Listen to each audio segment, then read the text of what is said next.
The air is still. The sky is the color of old iron, and stretching out before you as far as you can see is nothing but dark, quiet earth. No movement, no sound, just soil. And yet, something extraordinary is about to begin. Most of us never think about wheat. We reach for a loaf of bread without a second thought. We tear into a warm roti and move on with our day. But that simple act, that one unremarkable moment at the breakfast table, is the final chapter of one of the most dramatic, dangerous, and deeply human stories on Earth. It begins here in this field with a single seed. And over the next 80 minutes, we are going to follow that seed through every step of its journey.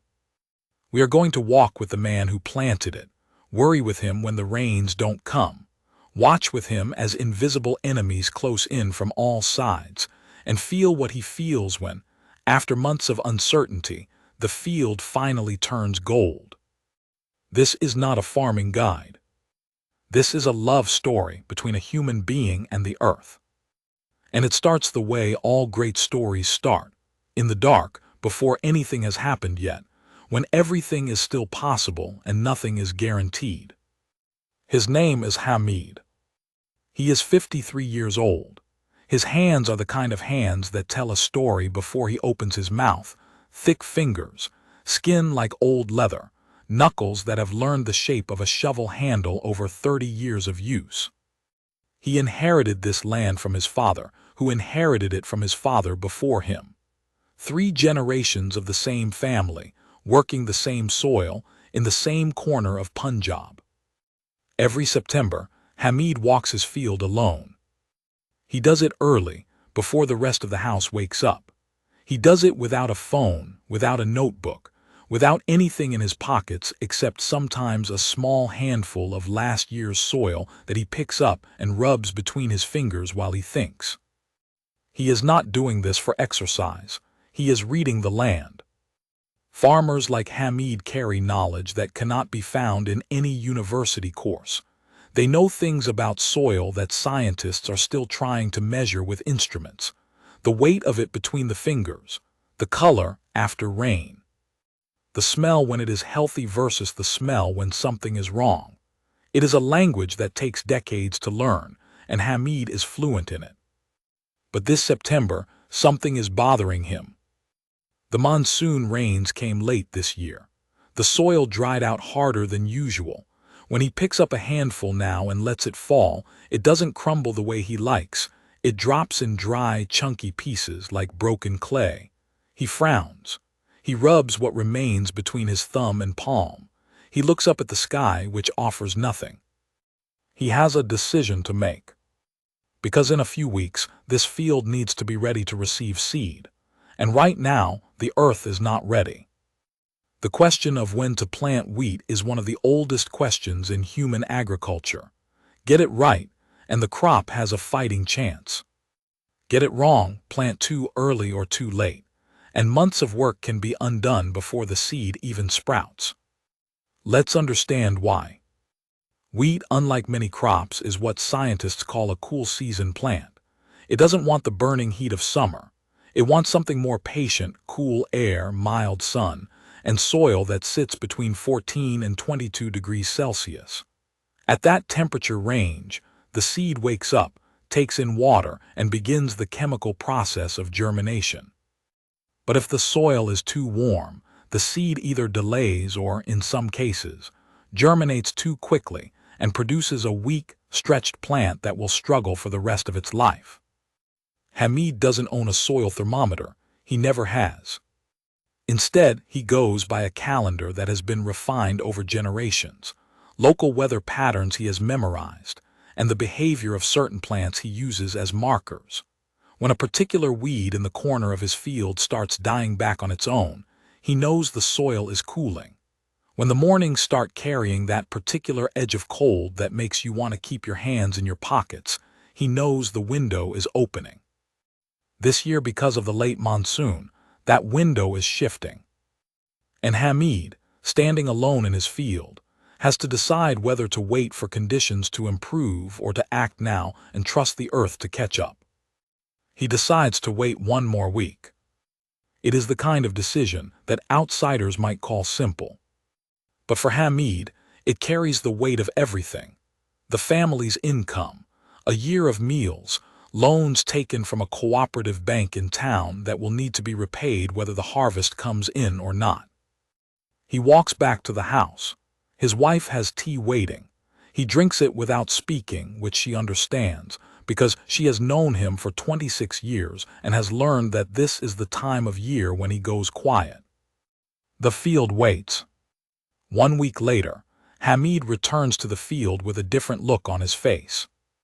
Overnight, the air temperature dropped.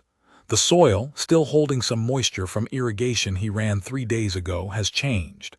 It's softer now. Not wet. Farmers have a specific fear of planting into waterlogged soil because it suffocates the seed, but moist, yielding. When he picks it up now, it crumbles the way he wanted. It falls from his hand in small, fine pieces that catch the early morning light like dark sand. He smells it. There it is.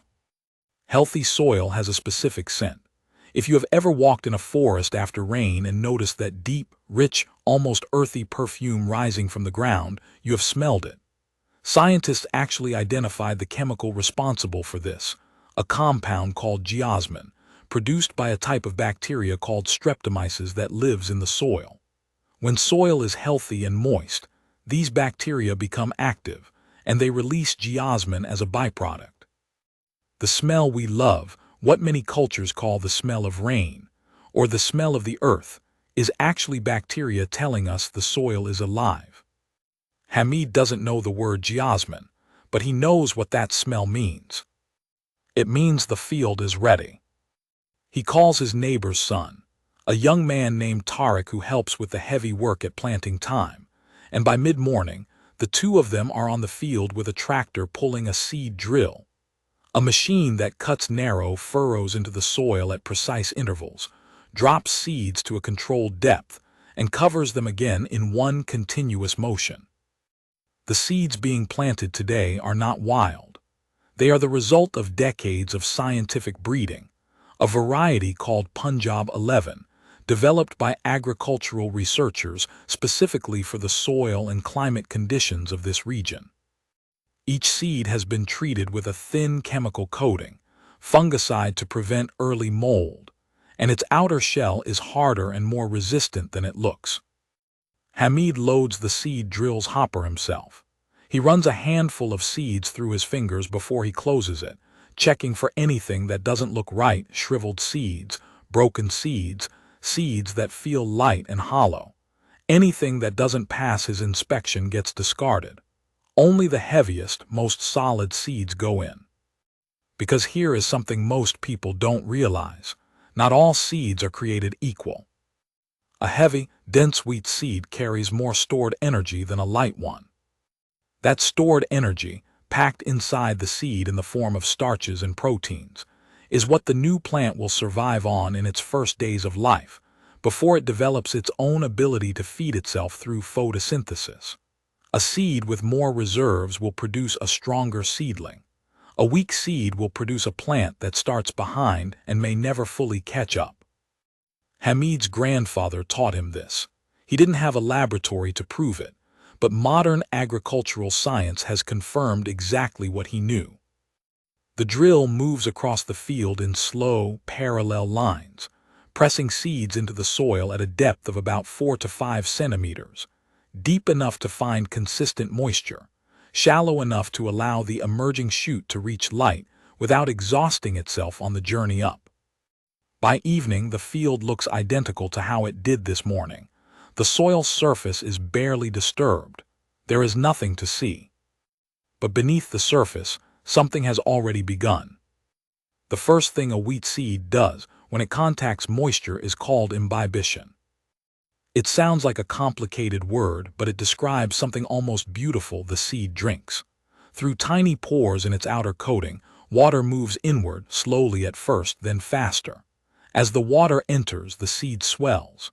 You can actually watch this happen if you put a wheat seed in a glass of water. Within a few hours, it visibly grows larger, its coat tightening, its interior softening. This is not yet germination. This is preparation.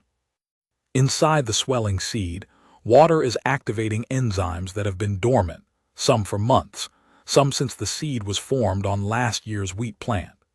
These enzymes begin dismantling the stored starches, breaking them down into simpler sugars that the seed can actually use as fuel.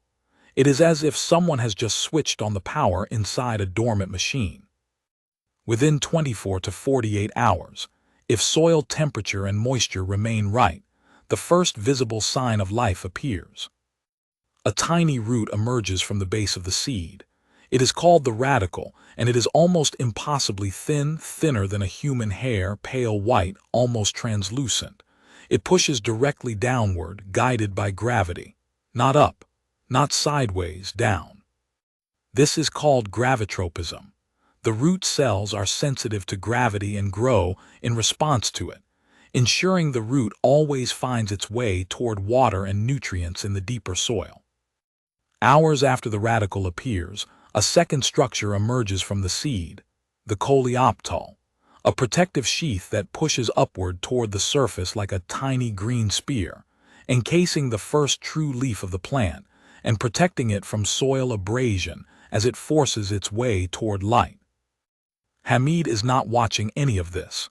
It is happening in total darkness beneath 4 centimeters of soil, invisible to everyone.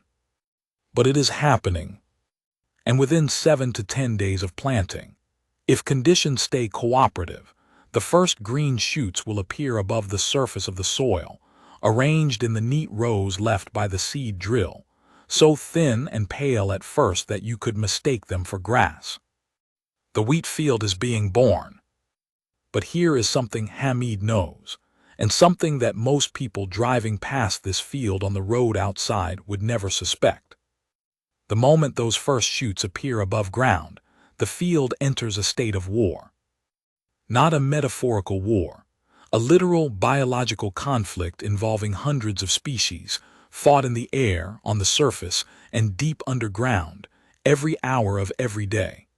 A conflict in which the wheat plant is almost always the target. The first enemy arrives almost immediately. It is not dramatic in appearance. It is, in fact, a weed, a plant called Phalaris minor, known in this part of Punjab as Dumbai City or canary grass. It looks at first glance almost exactly like wheat. Same thin, pale green blades, same upright posture, same growth pattern. In the early weeks, even an experienced eye can struggle to tell them apart in the field.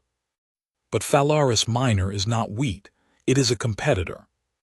It germinates at nearly the same time as wheat in the same conditions in the same soil.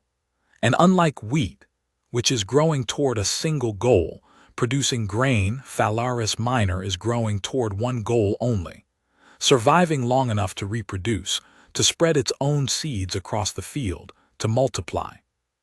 It does this by stealing every resource in the soil, every unit of nitrogen, every molecule of phosphorus, every drop of water, is a resource that could be feeding a wheat plant.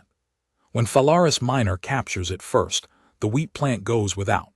Fields that are heavily infested with this weed produce dramatically less grain at harvest. Farmers in Punjab lose between 15 and 40% of their wheat yield to this single species alone, depending on how bad the infestation is. Hamid knows this. He has fought Phalaris minor every single year for 30 years. He walks the field in the mornings after the first shoots appear, counting. Not wheat shoots, weed shoots. He is looking for the first signs of infestation because the window for intervention is narrow. Herbicide applications against Phalaris minor must happen early, in the first 3 to 5 weeks after germination, because after that, the weed becomes more resistant, harder to kill, and has already done significant damage. This year, the infestation starts early. He counts 12 weed plants per square meter in one corner of the field, higher than he would like. He drives to the agricultural supply shop in town.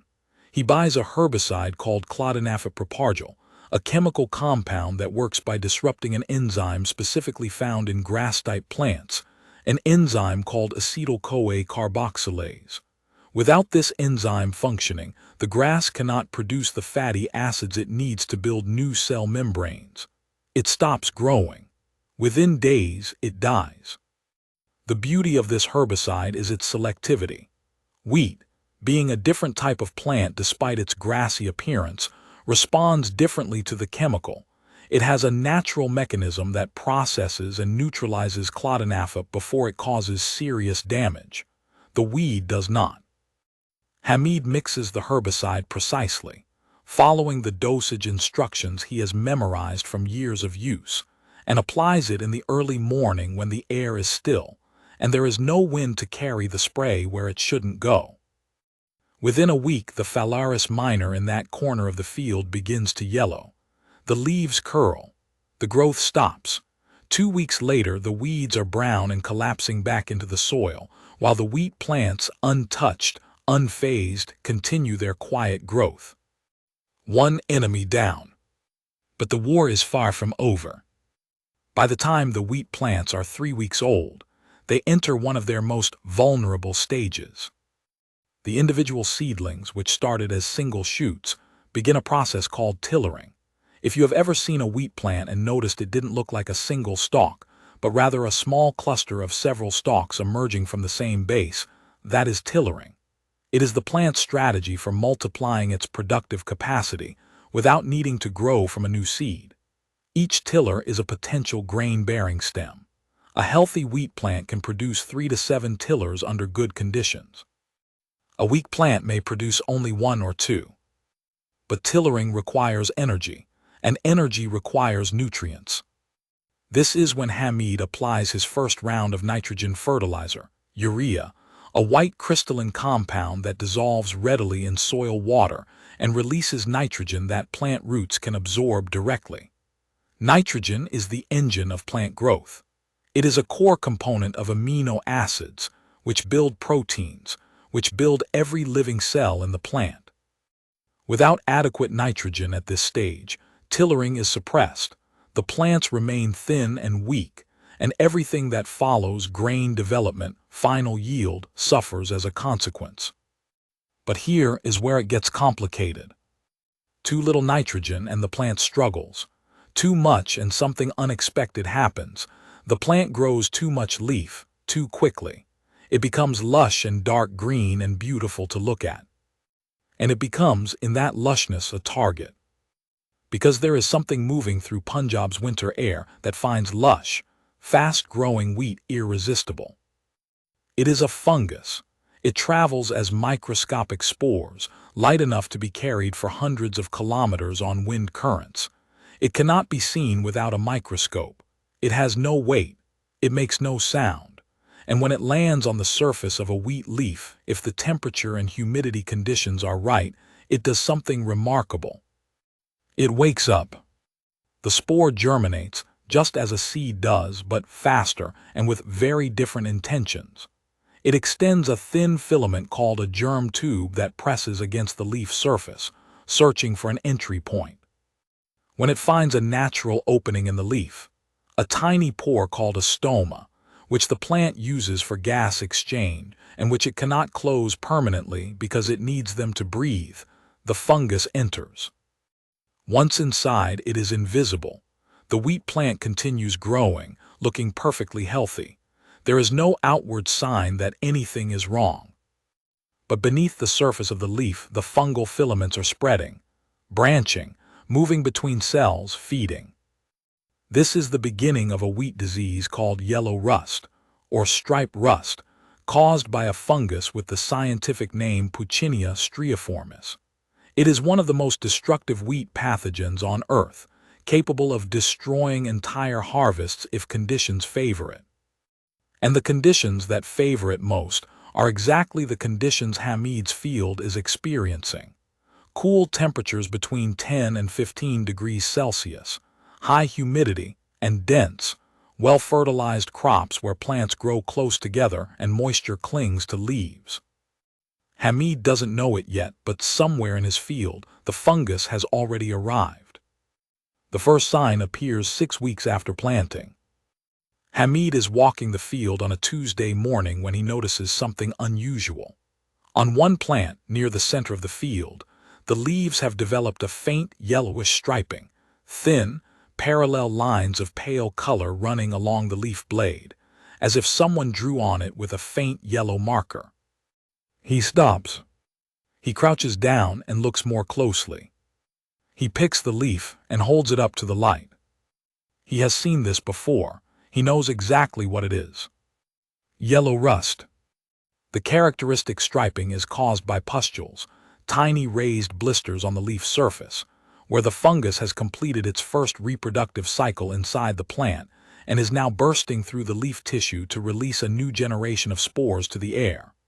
The spores are so numerous and so fine that a single infected leaf can release millions of them in a day, each one a potential new infection on another plant, another leaf, another field. Hamid stands up. He looks across the field, 4 acres of wheat, plants too small still to hide anything, and he starts scanning, methodically, row by row. He finds 3 more infected plants, then 4 more, all within a 20-meter radius of the first one. The fungus has not spread widely yet, but it will. Yellow rust spreads exponentially under the right conditions, doubling its affected area every few days when temperatures are cool and humidity is high. Left untreated, what is today 4 infected plants can become, within 3 weeks, an infection that covers an entire field. Hamid does not panic, but he moves quickly. He drives back to the supplier. He buys a fungicide, propiconazole, a triazole-class compound that works by blocking the synthesis of ergosterol, a compound that fungal cells need to maintain the integrity of their cell membranes. Without ergosterol, the fungal cell walls become unstable and the organism cannot survive.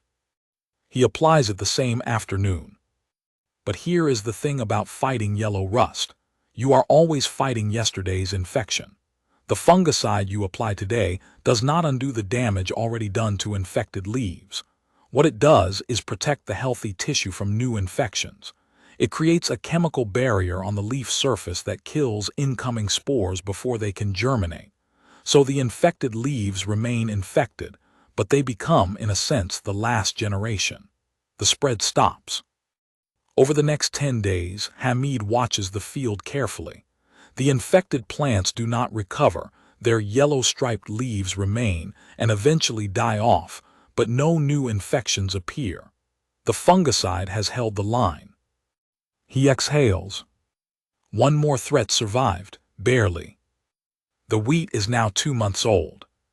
If you were standing in this field right now, you would notice it has transformed almost completely from what it looked like at planting. Where there was bare, dark soil, there is now a continuous carpet of green so thick that you cannot see the earth beneath it. The individual plants have tillered extensively, each original seedling now a small cluster of 4 or 5 stems, each stem carrying several leaves that catch the winter sun and hold it. The field hums now, not literally or not loudly, but with the constant, invisible activity of millions of organisms interacting.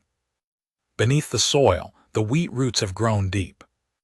The primary root system has been joined by secondary roots called crown roots, which emerge from the base of the stem just below the soil surface and spread outward and downward in all directions. These roots are covered in microscopic root hairs, individual cells that extend outward from the root surface, each one dramatically increasing the surface area available for absorbing water and nutrients. A single wheat plant can have billions of root hairs across its entire root system. And around those root hairs, something fascinating is happening. The roots of the wheat plant are leaking. Not water, not nutrients. They are releasing a continuous stream of organic compounds, sugars, amino acids, vitamins, enzymes, into the immediate soil environment surrounding them. Scientists call this zone the rhizosphere, and the compounds being released into it are called root exudates. This is not an accident, this is strategy. The compounds being released by the wheat roots are food, and the organisms they feed, bacteria, fungi, protozoa, nematodes, repay the favor. Certain bacteria that colonize the rhizosphere produce compounds that help the plant absorb phosphorus more efficiently. Others produce hormones that stimulate root growth. Some produce antibiotics that suppress disease-causing pathogens in the soil. The wheat plant, by feeding these microorganisms, is effectively hiring an army of invisible helpers to work on its behalf. Scientists are still mapping the full complexity of what happens in the rhizosphere. Every year, new research reveals more layers of interaction between plant roots and soil microbes than anyone suspected before. What Hamid's grandfather would have called good soil is, in scientific terms, a spectacularly diverse microscopic ecosystem that took decades to develop and can be damaged or destroyed in a single season by overuse of certain chemicals or by compaction from heavy machinery. Hamid rotates his crops. He has always rotated his crops, wheat in winter, something else in summer, not because someone told him to, but because his father told him to, and his father's crops were better for it. The science behind crop rotation is now well understood. Different plants feed different microbial communities, break different pest cycles, and leave the soil in a different chemical state than they found it. Monoculture, growing the same crop year after year, depletes specific nutrients and builds up specific pests until the system begins to collapse. But rotation alone is not enough. Because now, from above, a new threat is arriving. It begins as a faint discoloration on the undersides of a few leaves. Not yellow this time, green, or rather a dusty blue-green that looks almost powdery when you run a finger across it. And when Hamid bends down to examine an affected leaf, a cloud of tiny insects, so small they are barely visible to the naked eye, erupts from the surface and disperses into the air. Aphids. Specifically, the Russian wheat aphid, Diuraphis noxia, one of the most destructive insect pests of wheat crops worldwide, capable of causing yield losses of up to 60% in severe infestations. The aphid is a remarkable organism if you study it without prejudice. It is essentially a tiny living pump, specialized for one purpose: extracting the sugary fluid called phloem sap that flows inside a plant's vascular system. An aphid inserts its mouthpart, a needle-thin stylet, directly into the plant tissue, navigating between cells with extraordinary precision to reach the phloem vessel without triggering the plant's wound response system. Once there, it drinks continuously. One aphid is not a problem. 10,000 aphids on a single plant is a crisis. And aphids reproduce with almost terrifying efficiency. Under favorable conditions, and winter wheat fields in their mid-growth stage are extremely favorable, a single female aphid can produce 80 to 90 offspring in a week without mating through a process called parthenogenesis. The offspring are born pregnant. Within days, they are producing offspring of their own. The mathematics of aphid population growth, if left unchecked, are genuinely staggering. Starting from a single aphid, under ideal conditions, a colony can exceed 1 million individuals in less than a month.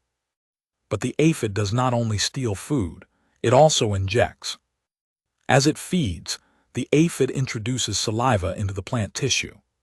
This saliva contains compounds that interfere with the plant's normal physiology, disrupting chlorophyll production, causing leaves to roll inward and turn a characteristic blue-green color, and in severe cases causing white streaking along the leaf blade.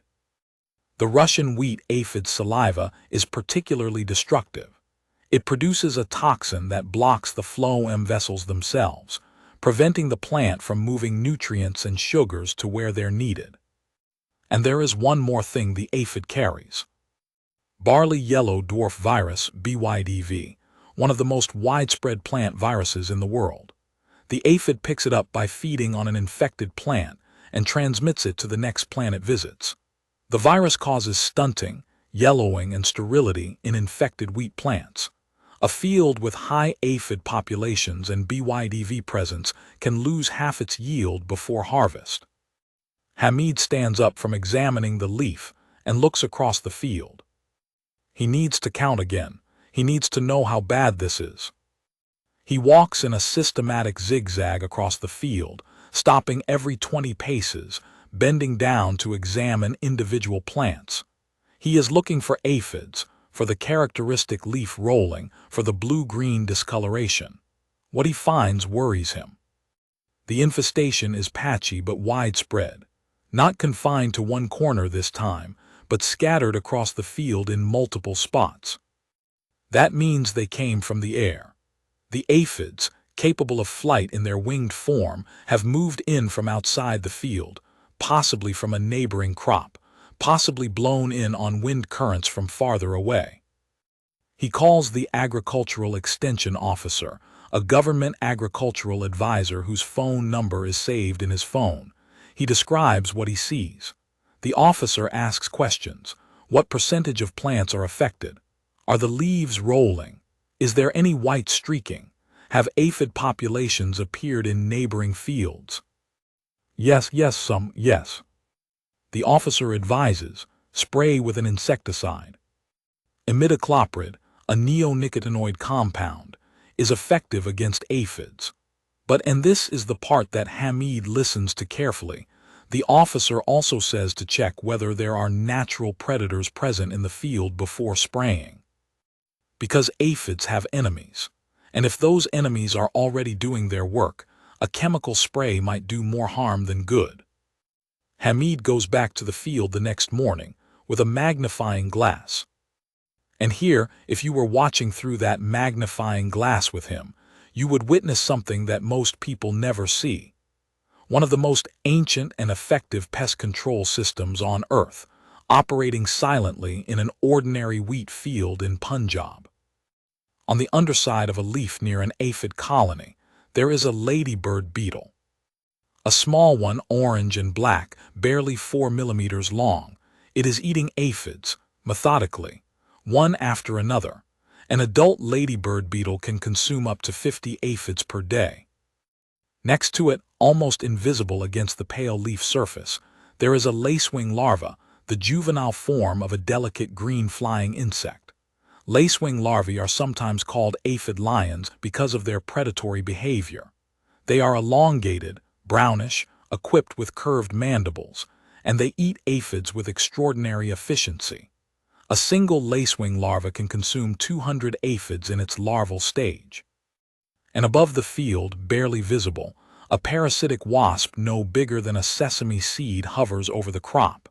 It is looking for aphids too, but not to eat them, to lay eggs inside them. The wasp lands on an aphid, inserts an ovipositor into its body and deposits an egg. When the egg hatches, the wasp larva feeds on the aphid from the inside, eventually killing it. From the outside, the infected aphid appears normal for a while, but it gradually swells and turns bronze-colored. Farmers call these mummies. Each mummy represents an aphid killed and a new wasp emerging to kill more. This is biological control. It is free. It is self-sustaining, and it has been operating in agricultural ecosystems for millions of years, long before humans discovered chemicals. Hamid counts what he sees, enough predators, scattered but present. The aphid population, while growing, has not yet reached the economic threshold, the point where the financial cost of continued yield loss exceeds the cost of intervention. He decides to wait 48 hours and check again before spraying anything. This is the decision that separates a farmer who understands his ecosystem from one who simply reacts. 2 days later, the aphid population has not increased significantly. The predators have been working. In some colonies, the numbers have actually dropped. He holds off on the spray. The ladybirds and lacewings and wasps continue their silent work, day and night, inside the field that looks from the road like nothing more than a quiet green carpet stretching toward the horizon. January. The field has changed again. The wheat plants are now tall enough to brush against your knees as you walk through the crop. The individual stems are thickening, their nodes, the joint-like sections visible along the stem, hardening. As the plant builds the structural strength it will need to support the grain heads it is preparing to produce. The leaves are broader now, darker green, and they overlap between rows, creating a microclimate just above the soil surface that is measurably cooler and more humid than the surrounding air. This microclimate is one of the wheat plant's most clever adaptations. By creating a layer of cool, moist air at the crop's base, the plant slows evaporation of soil moisture, effectively holding water in the ground near its roots for longer, reducing its own need for irrigation. It is, in effect, building its own small ecosystem around itself. But this same microclimate creates a problem. The cool, humid air trapped within the dense wheat canopy is ideal for another fungal pathogen. This one doesn't cause stripe rust. It causes something potentially more destructive under the right conditions. Septoria leaf blotch, caused by the fungus Zymosptoria tritici, is the most economically damaging wheat disease in the world. And unlike yellow rust, which spreads through the air on wind-borne spores, Septoria spreads primarily through rain splash. Infected plant debris on the soil surface releases spores during rain events. The water droplets hitting the soil carry these spores upward, splashing them onto the lower leaves of the wheat plant. From there, the infection climbs upward through the canopy, leaf by leaf, rain event by rain event, over weeks and months. Hamid cannot prevent rain. He cannot prevent the pathogen which exists naturally in most agricultural soils.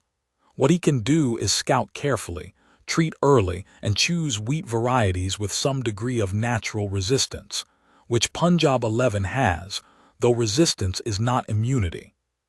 He checks his crop during every rain-free window, looking at the lower leaves for the characteristic lesions, tan or brown blotches, sometimes with a yellow halo, eventually developing into dark specks inside the lesion where the fungus is producing its spores.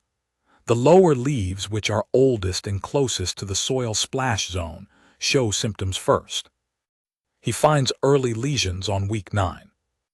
One fungicide spray, this time with a tebuconazole and fluoxastrobin combination, a broader spectrum treatment than what he used for yellow rust, goes on within 3 days of his scouting detection. The timing is critical. The fungicide interrupts the fungal life cycle before lesions can spread upward to the flag leaf, the uppermost leaf of the plant, which contributes disproportionately to grain filling and is the most critical leaf to protect. The flag leaf survives. And the flag leaf surviving means, quite directly, a better harvest. But it is not just disease that Hamid is fighting as winter deepens. There is the matter of water. Punjab receives most of its rainfall during monsoon season summer. By winter, when wheat is growing, the rainfall is minimal. Wheat requires water throughout its growing cycle, and in the absence of sufficient rain, it depends on irrigation. And irrigation, drawing water from canals or underground sources, requires electricity, fuel for pumps, and access to water that is shared between multiple farms and increasingly unpredictable. Hamid's farm draws from a canal irrigation system that serves his entire district. The system works on a schedule, a specific day and duration each week when the canal's flow is directed through the channels serving his land. But the schedule this year has been inconsistent. Upstream allocations have shifted. Other farmers have needs. The canal runs lower than expected on some days, and on 2 occasions it doesn't run at all for his scheduled slot. He has a small electric pump connected to a shallow underground water source as a backup. He uses it carefully, aware that the underground water table in this region has been dropping, a consequence of decades of heavy extraction across the district. Each time he pumps from below, he is using water that accumulated over decades or centuries, and is being replaced by natural processes far more slowly than it is being extracted. This is one of the great long-term challenges of wheat farming in South Asia. Underground water, what scientists call groundwater, is not an unlimited resource.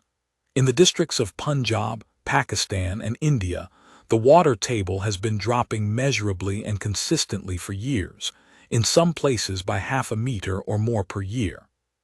Farmers who once had to drill 20 meters to reach water are now drilling 40, then 60. The water is still there, but it is getting harder to reach and harder to afford to pump. Hamid thinks about this sometimes, walking his field in the evenings. He thinks about his son, who is 16 and interested in engineering, not farming. He thinks about who will work this land in 30 years, and whether the water will still be reachable by then. But these are thoughts for winter evenings. Right now, his crop needs water, and he needs to find it. He irrigates twice in December, once in January, each time watching the water move through his furrows with the same quiet intensity with which he watches everything else on this farm. He checks the soil afterward, pressing his finger 2 inches into the earth, feeling for the moisture front. Not too wet, not dry, the edge of a field instinct refined across 30 years. February arrives with a warmth that worries Hamid. Not extreme warmth, but warmer than he would like. And in wheat farming, warmth in February is not a comfort, it is a warning. The wheat plant, as it enters the most critical phase of its development, the formation of the spike, or ear, that will carry the grain, is extraordinarily sensitive to temperature. The biological process of heading, when the ear emerges from the top of the stem, is timed by a combination of day length and temperature accumulated over the growing season. The plant has been counting temperature units since germination, and when the internal sum reaches a threshold, it commits to flowering. But if temperatures rise too early, the plant's internal calendar gets confused. It may head too early, while nights are still cold enough to cause frost damage, or frost at heading, which hits the developing flowers, is perhaps the most devastating event that can happen to a wheat crop. Temperatures below -2 degrees Celsius during flowering can sterilize the flowers, preventing grain from forming at all. The stem continues to look healthy. The ear forms correctly. But at harvest, the ears are empty. Empty ears, the farmer's nightmare. Hamid watches the forecast with a worry he keeps carefully controlled. There is warmth. Then there is a cold snap, 3 days in mid-February where temperatures drop sharply at night. He watches the forecast obsessively. He walks the field each morning looking at the wheat ears beginning to emerge from the upper leaf sheaths, just visible now, a slight swelling where the ear is pushing upward inside the stem. On the coldest night, temperature drops to 0. 0 degrees Celsius is the threshold. Below that, damage begins. He cannot do anything. He cannot cover 4 acres of wheat. He cannot control the temperature. He stands in the doorway of his house at 2 in the morning, looking at the dark field under a clear sky. Clear skies on cold nights are worse than cloudy ones, because clouds trap heat while clear skies let it radiate away, and he calculates what he can't know. In the morning, he walks the field before breakfast and gently squeezes several emerging ear sheaths, feeling for tissue that has gone soft and waterlogged, the sign of frost-killed cells. He squeezes 20 plants, 30, 40. Nothing. The ears are firm, the cells are intact. 0 degrees held the line. He goes home and eats breakfast with more appetite than usual. March. The field is no longer green. Or rather, it is not only green. It is becoming, slowly and then all at once, gold. The transformation that happens to a wheat field in the transition from late winter to early spring is one of the most quietly dramatic events in agriculture. The chlorophyll in the leaves, the green pigment that has powered the plant through months of photosynthesis, begins to break down. The plant is doing this deliberately. It is disassembling the machinery of its leaves in order to redirect the nutrients they contain, nitrogen, primarily, upward into the developing grain. The grain is now the plant's entire purpose. Every biological process in the plant is now focused on filling those kernels in the ear with starch and protein. The roots are still absorbing water and the few remaining nutrients from the soil. The flag leaf is still photosynthesizing, converting sunlight into the sugars that are being translocated to the grain. But the lower leaves, now yellowing, now dying, are being cannibalized, their nutrients flowing upward in a final act of sacrifice that ensures the next generation carries everything the plant has. This is called grain filling. It is the most critical period of the crop's life. Grain filling in wheat takes between 30 and 45 days.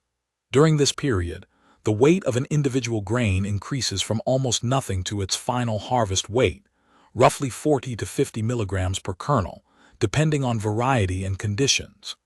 Each kernel is essentially a tiny package of starch and protein, surrounded by a protective outer layer called the pericarp, that represents the plant's entire investment in its own future. The quality of this grain, the protein content, the starch structure, the moisture level, determines everything about the bread it will eventually become. Wheat with high protein content produces bread with better gluten networks, stronger, more elastic dough that holds gas bubbles from yeast and rises well.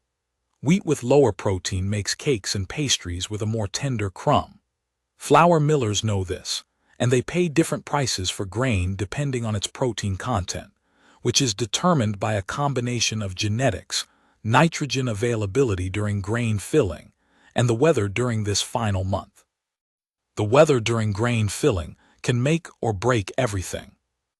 What the plant needs is warm days, enough sun to power the photosynthesis that feeds the grain, combined with mild nights that don't cause the plant's metabolism to race too fast. What it fears most is a combination of heat and dry wind together.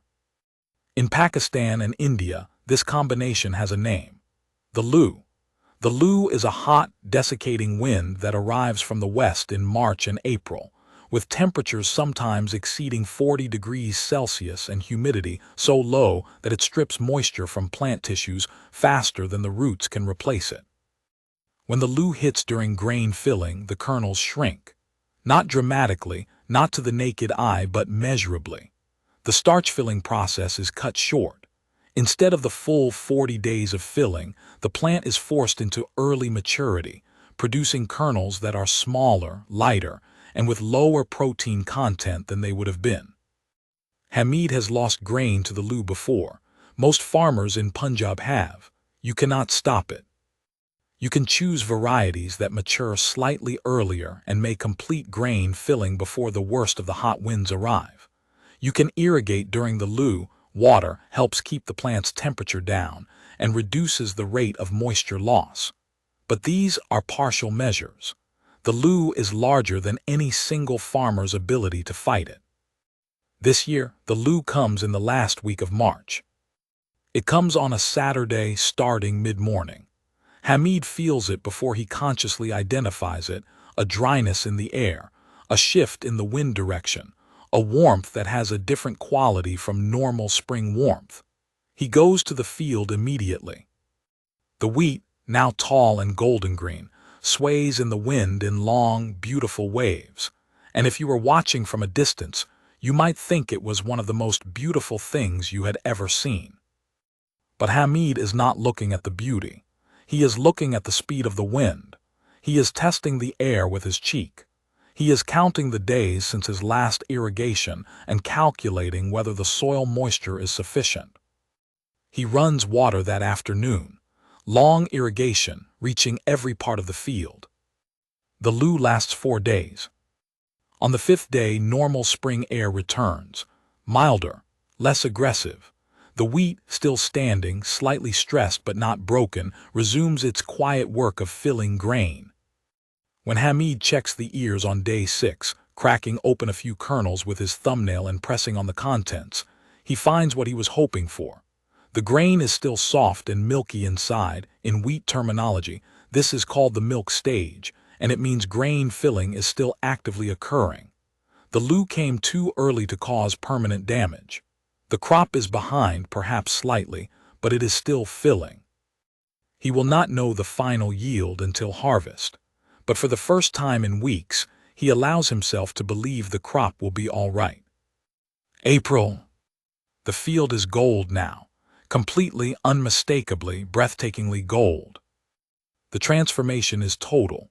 Every green leaf is gone. Every stem is dry and brittle, the color of straw. The ears, thousands and thousands of them, moving gently in the morning breeze, are heavy with grain, bowing slightly on their stems under the weight. The field makes a sound now that it never made in its green days. A soft, continuous rustling, like whispering, that carries across the farm and can sometimes be heard from the road. Hamid stands at the field's edge in the early morning light. He has done this 100 times in the past month, standing here, looking, calculating. But this morning is different. This morning he is holding one dried ear in his hand, the one he broke off 10 minutes ago from the middle of the field. He is pinching the kernels between his fingers. They are hard, completely hard, not a trace of softness or moisture. The skin, the pericarp, is firm and resistant. This is the dough stage transitioning into full maturity. In a few days, these kernels will reach what agronomists call physiological maturity, the point at which grain filling is biologically complete and the connection between kernel and plant is severed. From this moment, the kernel receives no more nutrients from the plant. Whatever it contains, whatever size and weight it has reached, is final. There is one more test. He takes a single kernel and bites into it. Hard, completely hard, it fractures cleanly. He smiles. In all the seasons he has done this, across 30 harvests, across good years and terrible ones, across lew years and frost years and phalaris years and aphid years.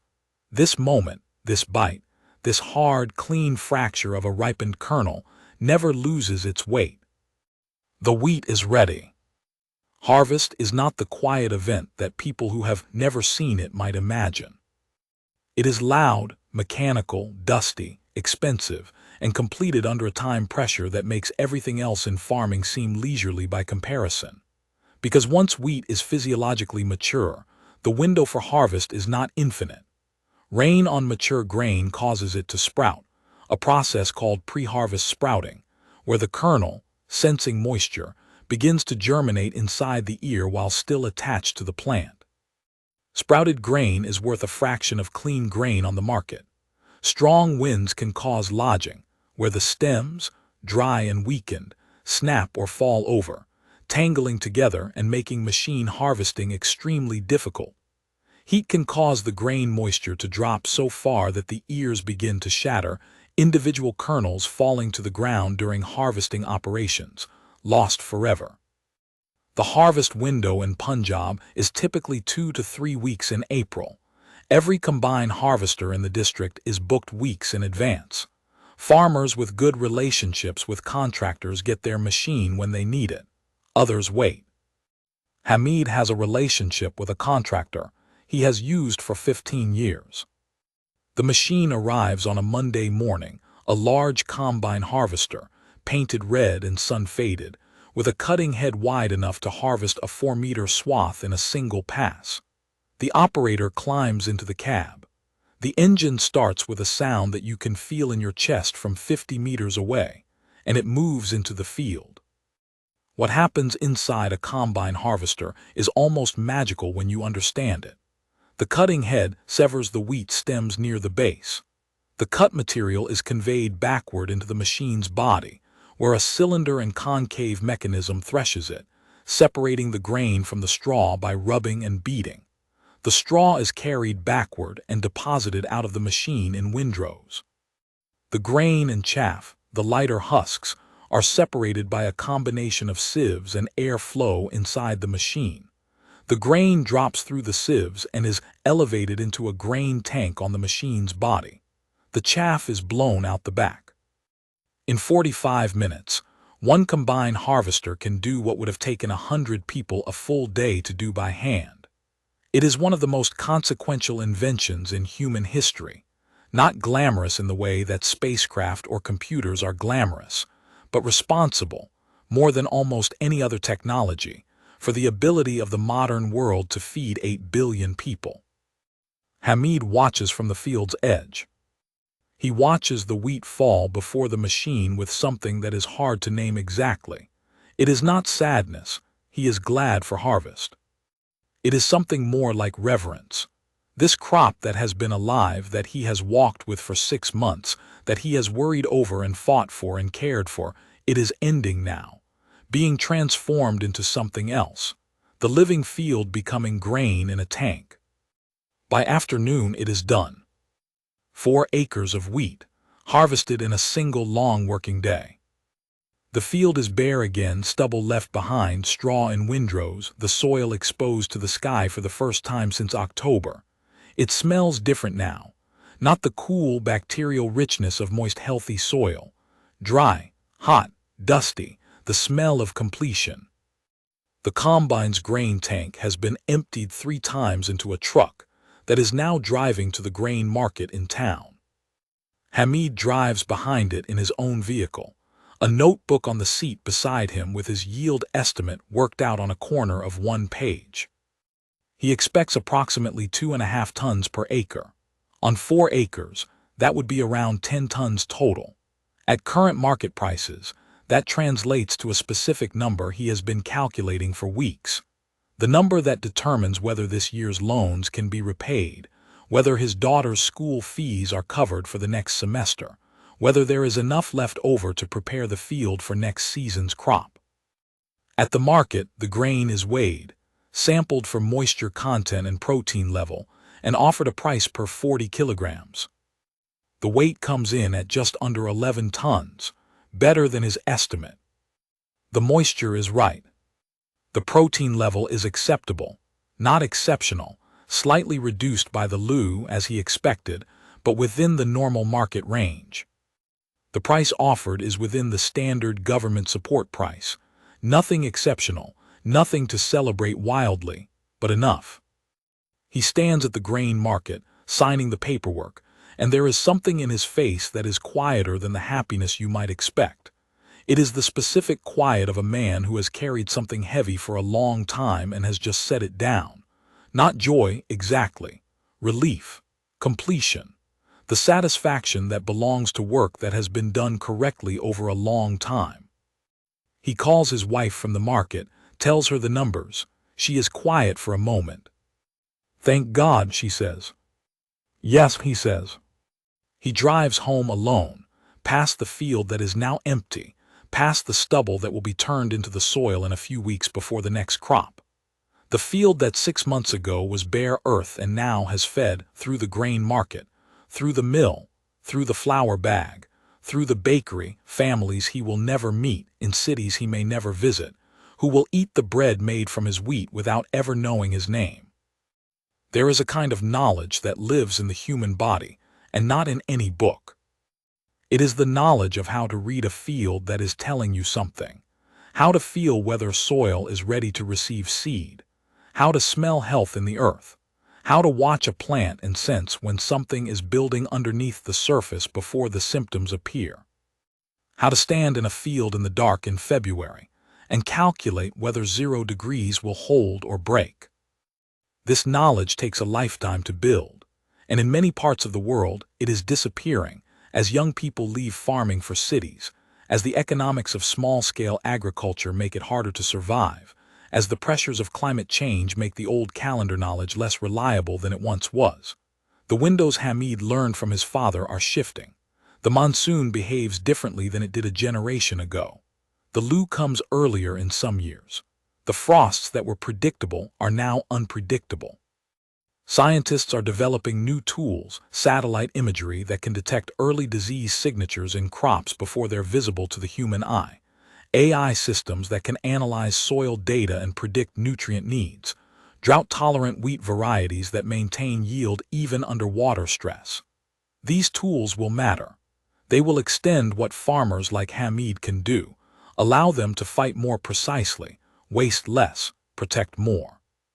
But they will not replace what Hamid does in September, when he walks the field alone at dawn, rubbing soil between his fingers, reading a language that no satellite has been programmed to speak. The next time you hold a piece of bread, try to feel its weight.